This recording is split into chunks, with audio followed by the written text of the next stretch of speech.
नमस्कार साथियों, जय हिंद। स्वागत है आप सभी लोगों का आपके अपने YouTube चैनल परिवर्तन दा EDU में। मैं हिमांशु, जो आपको सीटेट की जानकारी देता रहता हूं, आपको पता ही होगा। और ये वीडियो भी आपका सीटेट से ही रिलेटेड है। इस वीडियो में हम लोगों ने जैसे देखा था, मैंने आपको बताया था कि शिफ्ट में आपके गार्डनर महोदय के जो बुद्धि का सिद्धांत है उससे प्रश्न पूछे गए थे, और कैसे प्रश्न पूछे जाते हैं और कैसे आप इन्हें याद कर सकते हैं, बड़ा चुटकियों में मैं आपको समझा दूंगा। बस थोड़ा समय आप अपना हमें दे दीजिएगा और इस वीडियो को पूरे लास्ट तक देखने की कोशिश करिएगा। पसंद आइएगा तो आगे इसको बढ़ाते रहिएगा। तो बिना किसी देरी के चलिए शुरू करते हैं, देखते हैं क्या है हार्वर्ड गार्डनर का बहुबुद्धि सिद्धांत। देखिए, जैसे इनके नाम में ही लिखा ना, बहुबुद्धि। बहु मतलब बहुत, बुद्धि मतलब आपकी बुद्धि, यानी कितने प्रकार की आपकी बुद्धि हो सकती है, उस प्रकार की जानकारी आपके हार्वर्ड गार्डनर महोदय ने दी थी। तो देखिए क्या है, इस सिद्धांत के प्रतिपादक हार्वर्ड गार्डनर महोदय हैं। पहला क्वेश्चन तो सीटेट आपसे यहीं से उठा लेता है और पूछ लेता है कि बस बताओ कि हार्वर्ड गार्डनर ने कौन सा सिद्धांत दिया था। तो अब आप लोग लगा दीजिएगा कि बहुबुद्धि का सिद्धांत। आगे देखिए, आरंभ में इस सिद्धांत में सिर्फ 7 तत्व थे। यहाँ पे 7 तत्व का मतलब वो 5 तत्व नहीं है, ठीक है। यहाँ पे 7 तत्व का मतलब है 7 प्रकार की बुद्धि, ठीक। 7 प्रकार की बुद्धि थी, और ये कब की बात है? सन 1983, यानी आपके जन्म से पहले की। आगे देखिए, लगभग इनको ये सब समझने में आगे 15 साल और लग गया, यानी लगभग सन 1998 में तब जाकर उन्होंने 8वीं बुद्धि ढूंढ पाई, यानी 8वां तत्व, जो बुद्धि का 8 तत्व अब प्रकार हैं ये, ठीक है। सन 2000 में इन्होंने क्या किया, जस्ट 2 साल बाद इन्होंने फिर एक नई बुद्धि ढूंढ ली, जो कि आपकी नवी बुद्धि थी। अब ये नवी बुद्धि कौन थी वो हम लोग आगे भी जानेंगे। सभी तत्व एक दूसरे से भिन्न भिन्न होते हैं, यानी जितनी प्रकार की बुद्धि है ये बुद्धि आपकी दूसरी बुद्धि से अलग अलग है। बता चुका हूं मैं, तत्व मतलब यहाँ पे बुद्धि है, ठीक। इसे बहुआयामी बुद्धि का सिद्धांत भी कहते हैं। इस बात को अपने आप दिमाग में डाल लीजिएगा कि बहुआयामी बुद्धि का सिद्धांत आपके बहुबुद्धि सिद्धांत को कहते हैं। तो ये तो नॉर्मल वाली बातें थी। अब सीटेट 2 ही प्रश्न पूछता है, पहला यहाँ से और दूसरा यहाँ से, ठीक। अब जो मेन सीटेट के प्रश्न आते हैं वो इस स्लाइड में, इधर जरा इसको गौर करिएगा और देखिएगा कैसे प्रश्न होते हैं और क्या बनते हैं। जैसे इन्होंने जो पहले प्रकार की बुद्धि बताई थी वो है आपकी भाषाई बुद्धि, यानी भाषाई मतलब भाषा से संबंधित, इतना तो पता ही होगा। अब है क्या इसमें, शब्दों व वाक्यों का बोध की क्षमता, यानी जो आपके शब्द हैं और वाक्य हैं उनके बोध की क्षमता ही क्या कहलाती है? आपकी भाषाई बुद्धि। जैसे कवि, अध्यापक और इतिहासकार। अब कवि किसी रचना को कैसे लिखता है? कुमार विश्वास को ले लीजिए, कितना आप उनके बारे में सुने होंगे, है ना। बहुत लोग हैं, ठीक, जैसे आपके राहत इंदौरी साहब थे। तो शब्दों का जो संयोजन था वो कितने अच्छे से करते थे। तो ये कहा जाता ना कि जहां न पहुंचे रवि वहां पहुंचे कवि, यानी जहां सूर्य की किरणें तक नहीं जा सकती हैं वहां आपका कवि जा सकता है। तो इस प्रकार की बुद्धि कौन सी होती है? भाषाई बुद्धि। अध्यापक क्या किसी शब्द को कब प्रयोग करना है? जैसे सुमिरन को खोजत फिरे कवि व्यभिचारी चोर, ठीक। यानी अब सुमिरन को खोजत फिरे कवि व्यभिचारी चोर। अब अध्यापक की समझ को आप देखिए कि कहाँ की बात वो कहाँ से रिलेट कर रहा है, ठीक। आगे क्या है? इतिहासकार। अब कोई इतिहासकार होगा, जैसे आपके मजूमदार महोदय हैं, जब ये इतिहास लिखेंगे तो आप पढ़ोगे 1857 की क्रांति, तो आपको लगेगा अरे लिए मार बंदूक खड़े मंगल पांडे ने ठाई गोली मारी, ठीक। तो आपके सामने क्रिएट हो जाएगा पूरा सीन कि ऐसे बंदूक उठाई होगी, ऐसे काटी होगी, गोली मार दी। तो इस प्रकार की जो बुद्धि है वो किसके अंतर्गत होती है? आपके जो भाषाई बुद्धि के व्यक्ति होते हैं उनके अंतर्गत होती है। आगे आती है आपकी तार्किक बुद्धि। तार्किक बुद्धि मतलब गणितीय प्रक्रिया से संबंधित, यानी रीजनिंग करने की, तर्क लगाने की, ठीक। कि भैया चिड़िया काहे उड़ती है, सेब काहे नीचे गिरता है। तो इस प्रकार की जो बुद्धि होती है उस बुद्धि को हम लोग कहते हैं तार्किक बुद्धि। अब गणितीय प्रक्रिया संबंधित इसमें मैथमेटिशियन जो आपके होंगे वो भी आ जाएंगे, और साथ में आपके वैज्ञानिक। अगर भैया आपके क्या कहते हैं आइंस्टीन ना होते तो थ्योरी ऑफ रिलेटिविटी आपको कैसे मिलती, है ना।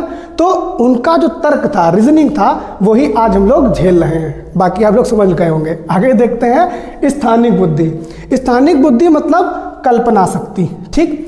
अब कल्पना शक्ति समझ गए होंगे किसके अंदर हो सकती है? या तो चित्रकार या तो मूर्तिकार। ये बताओ भगवान राम को किसने देखा, ठीक, या अल्लाह को किसने देखा?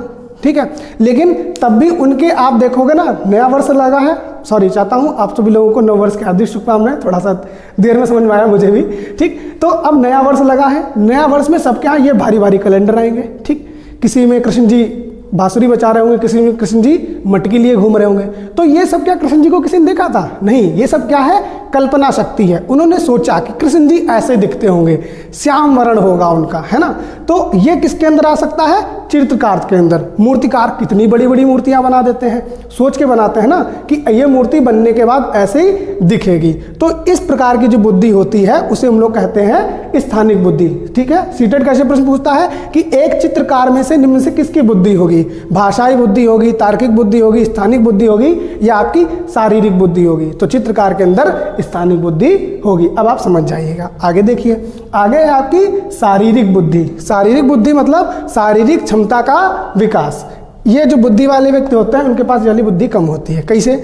जिम्नास्ट और डांसर, इनके लिए पूछो कि अकल बड़ी या भैंस, तो इनके लिए कौन बड़ी होगी? समझ गए ना? भैंस, ठीक है। तो जिम्नास्ट बुद्धि यानी जो दिन भर खाली खड़े होकर कैमरे के सामने ये मतलब बाइसेप, ट्राइसेप एंड बाकी जो मतलब जिम में होता, मैं तो नहीं करता, आप लोग समझ गए होंगे। तो जिम्नास्ट टाइप के जो डांसर होते हैं, सामने एक मिरर लगा है और डांस के मूव कर रहे हैं, कहीं मून वॉक कर रहे हैं, कहीं बेली डांस कर रहे हैं। तो अपना पूरे शरीर का जो संचालन है, वो अपनी बुद्धि के द्वारा देख रहे हैं। तो शरीर का संचालन बुद्धि के द्वारा अगर होगा तो कौन सी बुद्धि हो जाएगी? शारीरिक बुद्धि हो जाएगी। आगे देखिए, संगीतज्ञ बुद्धि, ठीक। जैसे आपके अरिजीत सिंह, संगीत की समझ। जैसे आप कभी इंडियन आइडल सब लोग देखते होंगे, अगर नहीं देखते होंगे तो देखिएगा। तो कोई गाना गाया जैसे तारा रा रा रा, अब मुझे तो मैंने बताया ना तारा रा रा रा, तो वो कहेंगे यहाँ पे सोनू निगम को आप देखेंगे तो यहाँ को आपको ऐसी लय उठानी थी, धीरे से ता फिर रा ऐसे करना था, जैसे सा रे गा मा। अब हम लोग गाएंगे तो अलग तरीके से। तो जो संगीत की बारीकियों को समझता है कि कहाँ पे आपको स्वर उठाना था, कहाँ पे आपको ताल मतलब देनी थी, कहाँ पे फ्लूट की आवाज़ आनी थी, कहाँ पे हारमोनियम की आवाज़ आनी थी, ठीक। तो इस प्रकार की जो बुद्धि है उसी हम लोग कैसे कहते हैं? संगीत बुद्धि। जैसे भजन गाने वाले, मैंने बताया ना, सोनू निगम, नेहा कक्कड़, ठीक। अब उनके भाई की बात नहीं कर रहे हैं, आगे देखेगा। प्रकृतिवादी बुद्धि, ठीक है। प्रकृतिवादी बुद्धि मतलब ये सबसे बढ़िया बुद्धि है। कैसे? इसमें कौन वाले इंसान होते हैं? किसान, मतलब भाई अन्नदाता है हमारा। अब इनको समझिए कि इनके अंदर प्रकृतिवादी बुद्धि कैसे होती है। किसान अपनी फसल देख के बता देगा कि इस वाले जो मतलब हमारा चक है या खेत है, जो गांव से रिलेटेड हो गए, मतलब चक जो बोलते हैं फ्रेंड, वो खेत के एक बड़े हिस्से को बोलते हैं। तो ये जो हमारा खेत है इसमें हमारा लगभग 3 कुंटल गेहूँ निकल आएगा। अब वो नापता तो है नहीं, लेकिन वो एक बाली के नहीं कहते हैं कि अगर आपको कुकर में जो चावल पक रहे हैं उन्हें देखना है तो सारे चावल नहीं निकाले जाते, एक चावल निकाल के हल्का सा ऐसे देखा के जाता है, एक चावल पक गया तो माना जाता है कि हमारे सारे चावल पक गए। वही आपके जो किसान है वो देख के बता देगा कि हमारी फसल कब पक जाएगी, कि इस साल बारिश होगी कि नहीं होगी। भाई पहले ज़माने में किसी प्रकार के कोई यंत्र तो होते नहीं थे, लेकिन आदमी बता देता कि इस साल बारिश होगी कि नहीं होगी। तो इस प्रकार की जो बुद्धि समझ होती है वो किसके पास होती है? प्रकृतिवादी लोगों के पास, ठीक है। तो इस प्रकार में पूछा जाए ना तो किसान के पास कौन सी बुद्धि होती है? तो प्रकृति बुद्धि। अब ये कोई ना कहे तो किसान के पास प्रकृतिवादी ही बुद्धि होती है, और भी हो सकती है, लेकिन ये सभी बुद्धि मैंने बताया ना भिन्न भिन्न है, ठीक। आगे अस्तित्ववादी बुद्धि, ये किसके अंदर होती है? जिसने दर्शन को समझ लिया। जैसे आपके अगर आप याद हो तो जो आपके विकास द्विकीर्ति सर जी हैं, जो IAS के फाउंडर हैं, आप लोग पता होगा, तो उन्होंने लल्लन टॉप न्यूज में क्या बताया था कि पहले वो अलग अलग सब्जेक्ट पढ़ते थे, ठीक। लेकिन जब से उन्होंने दर्शन को पढ़ा दिमाग पूरा खुल गया। मतलब क्या है जीवन, अगर आप उनको देखेंगे तो क्या है जीवन। अभी उनका हाल ही में एक वीडियो आपने देखा होगा, दर्शन पे पूरा एक वीडियो ही था कि दर्शन है क्या पूरा, है ना। तो इस तरह का आपका अस्तित्व का है। भाई कृष्ण जी भी कहते हैं ना कि बेटा कर्म करो फल की चिंता ना करो। तो भैया अपना कर्म करते रहो, फल की चिंता। उन्हें पता है कि आगे संसार के रहस्य क्या है, क्या होने वाला है, ठीक। तो कृष्ण जी से बड़ा कोई कितना मोटिवेटर हो सकता है। मतलब अर्जुन के सामने पूरे उनके भाई खड़े थे, 100 भाई खड़े थे, भीष्म पितामह खड़े थे, गुरु खड़ा था, ये समझिए। और तब भी इतना मोटिवेट कर दिया उन्होंने कृष्ण जी ने कि अर्जुन को अपना गांडीव उठाना ही पड़ा। तो एक क्वेश्चन ये भी है कि धनिका का अर्जुन का जो आपका बाण है, मतलब धनुष जो है, उसको गांडीव कहते हैं, तो उनको वो उठाना ही पड़ा, ठीक। तो इस तरीके की जो बुद्धि होती है जो दर्शन शास्त्र से संबंधित होती है, जैसे आपको मैंने आज के समय में अगर कहेंगे ना तो आपके वो दिव्य कीर्ति सर, जो आपका दर्शन शास्त्र पूरा कितना अच्छा तरीके समझाते हैं। तो इस तरीके की जो उनकी बुद्धि है वो कौन सी है, अस्तित्ववादी बुद्धि है। तो ये आपके 7 टाइप है। मैंने आपको बताया ना इस समय कितने हैं, 9 टाइप। 2 टाइप आपके और बचते हैं, अभी उनको जस्ट आगे हम लोग देखेंगे। जरा आप इसका जल्दी से स्क्रीनशॉट मार लीजिए।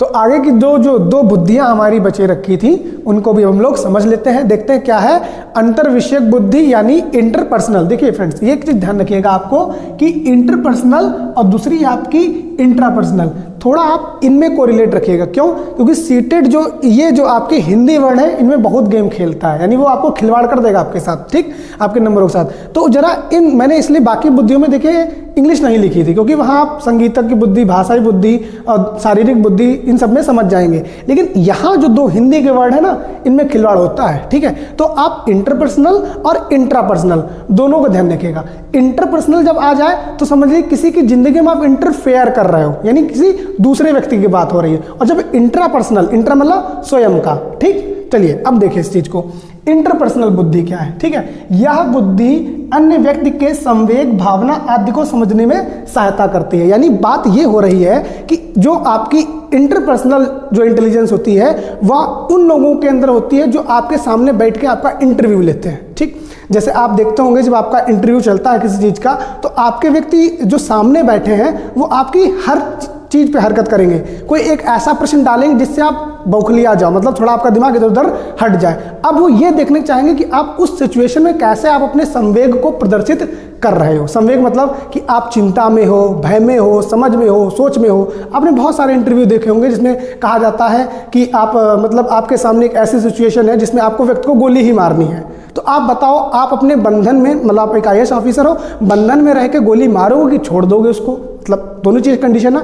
तो वहां पे आपको ये जज करेंगे कि आप अपने संवेगों पे नियंत्रण कैसे रख पा रहे हो। यानी मान लीजिए कहीं पे आग लग गई है, आग लगी ना, तो कह रहे तो पहले आप किसको फोन करोगे, पहले उसे बचाओगे कि पहले आप फोन करोगे। जैसे मान लीजिए किसी व्यक्ति की मृत्यु हो रही है, आपको पता होगा ना मुन्ना भाई MBBS में, जैसे मुन्ना भाई अपने क्या कहते हैं कि व्यक्ति मर रहा है तो पहले क्या फॉर्म भरोगे कि पहले उसको इलाज शुरू करोगे, पहले इलाज शुरू करोगे। तो वही चीज़ है, ऐसी कंडीशन आपके सामने रखेगा मनोवैज्ञानिक, रखेगा यानी जो साइकोलॉजिस्ट होगा आपका, वो रखेगा कि वो देखेगा कि आपके अंदर जो आपकी भावना है, संवेग है, उनको आप नियंत्रण कर पा रहे हो कि नियंत्रण नहीं कर पा रहे हो। तो जब दूसरों के समझ की, मैंने बताया ना इंटरफेयर करना, किसी की लाइफ में आप इंटरफेयर करते हो, तो जब आप दूसरे की लाइफ में दूसरे की इंटेलिजेंस को आप समझ रहे हो, उसकी बुद्धि को जान रहे हो, तो इस प्रकार की बुद्धि को हम लोग इंटरपर्सनल बुद्धि कहते हैं, ठीक। उसी प्रकार से जस्ट इसका जो अपोजिट है, अपोजिट क्या है, अंतर्विषयक यानी इंट्रापर्सनल। इंट्रा मतलब स्वयं में, ठीक। जब आप स्वयं के संवेग और